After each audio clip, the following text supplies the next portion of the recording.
அனைவருக்கும் வணக்கம். நான் உங்கள் Rotarian Sathish Raj Jayaraman. Public speaking skill எதுக்கு தேவை அப்படின்னு பார்த்தீங்கன்னா, குறிப்பாக மாணவர்களுக்கும் ஏன் வேலைக்கு போகிறவங்களுக்கும் கண்டிப்பாக இது தேவை.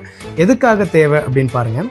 ஒரு கிளாஸ் ரூமில் ஒரு கொஷின் கேட்குறாங்க. அந்த கொஷினுக்கு எப்படி தெளிவாக ஒரு பதில் சொல்கிறது அப்படின்றது மாணவர்களுக்கு பயன்படும். ஒரு கருத்தரங்கில் மாணவர்கள், ஏன் கல்லூரி மாணவர்கள் கூட கருத்தரங்கில் கலந்துக்கிறாங்க, அதாவது செமினாரில் கலந்துக்கிறாங்க. அப்போ அவங்களுடைய கருத்தை எப்படி எடுத்துரைக்கிறாங்க அப்படின்றதுக்காக இந்த பப்ளிக் ஸ்பீக்கிங் ஸ்கில் கண்டிப்பாக உதவும். சரி, வேலைக்கு போகிறவங்களுக்கு எப்படி உதவும் அப்படின்னு பார்த்தீங்கன்னா, கம்யூனிகேஷன் வந்து ரொம்ப ரொம்ப இம்பார்ட்டன்ட். வேலை செய்கிற இடத்துல குறிப்பாக மார்க்கெட்டிங்கில் இருக்கிறவங்க அவங்க வாடிக்கையாளர்கள்கிட்ட எப்படி பேசுகிறாங்க, அந்த பேசுகிற விதத்தில் அவங்களுடைய பிஸ்னஸ் அதிகப்படுத்தும். பொதுவாக நல்லா பேசுகிறவங்களுக்கு ஈஸியாக கிடைக்கக்கூடிய விஷயங்கள் என்ன தெரியுங்களா? தலைமை பண்பு, ஒரு லீடர்ஷிப் ஈஸியாக கிடைக்கும், ப்ரொமோஷன் ஈஸியாக கிடைக்கும், ஏன் லாபமும் அதிகமாக கிடைக்கும்.